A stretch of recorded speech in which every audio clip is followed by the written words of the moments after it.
सध्या अमेरिकेतली research company Hindenburg पुन्हा चर्चेत आलेली आहे.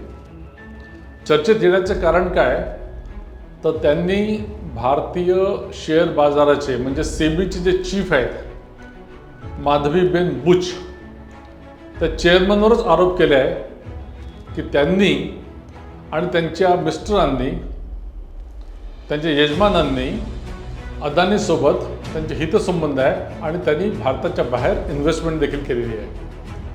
खरं काय खोटं काय हे स्पष्टपणे मिस्टर आणि मिसेस बुच यांनी कालच सांगितलेलं आहे. जी काही इन्व्हेस्टमेंट होती ती 2018च्या आधीची होती.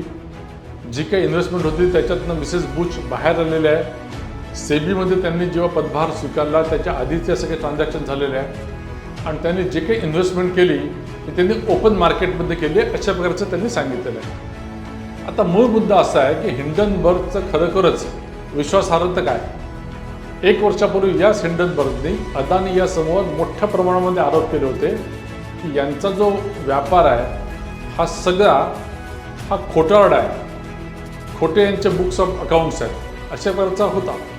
नंतर पुढे काय झालं, सगळे आरोप हवेतच विरळ झाले. आता हिंडनबर्ग काय केव्हा बोलतं, काय बोलतं याचं टायमिंग देखील बघा. जेव्हा आपलं भारताचं पार्लमेंटचं सेशन सुरू असतं तेव्हा हिंडनबर्ग असं काहीतरी पुढे सोडते. जेव्हा काही राज्यांचे किंवा देशाचे इलेक्शन व्हायचे असतात तेव्हा हिंडनबर्ग असं काहीतरी बोलतो. किंवा स्टॉक मार्केटमध्ये आपण ज्याला बियर्स म्हणतो त्या बियर्सला सपोर्ट करण्यासाठी हिंडनबर्ग अशा ॲक्टिव्हिटीज करत होते.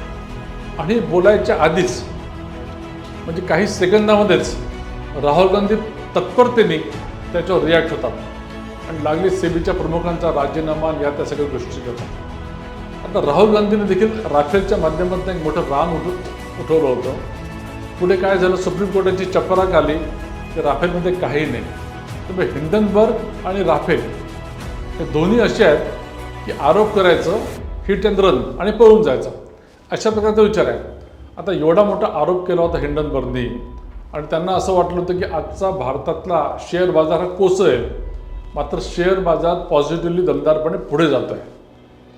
हिंडनबर्गला याच्यातनं काय साध्य करायचं असेल किंवा काँग्रेसला याच्यातनं काय साध्य करायचं असेल, ज्या नरेंद्र मोदीजींची इमेज आंतरराष्ट्रीय स्तरावर वाढते आहे, ज्या प्रकारे आपली अर्थव्यवस्था ऑलरेडी 5व्या स्थानावर आलेली आहे, ती आता 5 ट्रिलियनची इकॉनॉमी होणार आहे आणि ज्या सशक्ततेने आपण पुढे जातो आहे, ज्या प्रकारे आंतरराष्ट्रीय आणि डोमेस्टिक इन्व्हेस्टर्स आपल्या देशामध्ये इन्व्हेस्टमेंट करतात आहे, ज्या प्रकारे आपण एक टॅक्स बॉयंट कंट्री झालेलो आहे, जवळजवळ 20 लाख कोटी आपल्याला GSTच्या माध्यमातून येतात आहे, डायरेक्ट टॅक्सेसच्या माध्यमातून 20 लाख कोटी देशाला मिळतात आहे.